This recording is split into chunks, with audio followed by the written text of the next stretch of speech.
Windrush Day was established as a celebration to honour the enormous contribution to Britain made by a generation of people from Caribbean countries. However, they are a generation who are continuing to fight for justice. What was the Windrush scandal?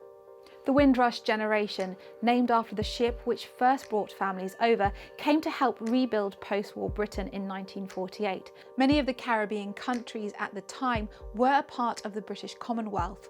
Those who arrived before 1973 were automatically British subjects and free to permanently live and work in the UK, so many never applied for travel documents, and the Home Office did not keep a copy of those granted leave to remain.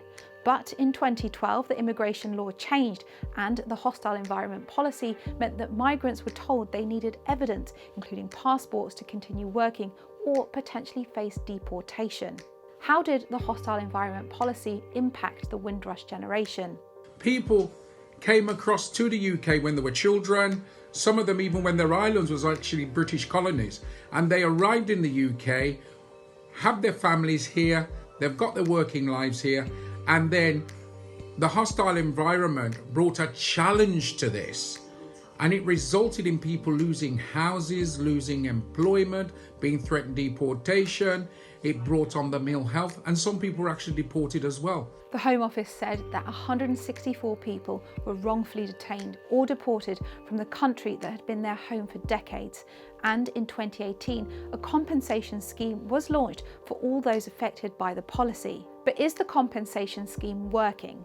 There has been concern among support groups working with those affected by the scandal about the slowness of compensation offers and the difficulties of the claiming. It is so complex because some people have been here for a number of years, and when we come across the losses, the job losses, the loss of housing, getting themselves into debt, and the emotional scars which are left upon them is very, very difficult to quantify.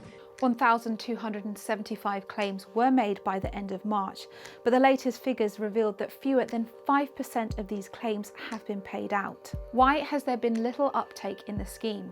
The issue is this: people are still quantifying what their losses are, and they do need structural assistance with this as well. Many commentators have said that there should be legal aid provision, etc. as well. And it's also about trust and confidence when dealing with the Home Office. And clearly there needs to be more information going out there to encourage people to come forward, not just for compensation, but also, more importantly, their status. The Home Office has acknowledged more needed to be done regarding the compensation schemes and said it was working with community leaders so that all those affected can get the compensation they deserve as quickly as possible.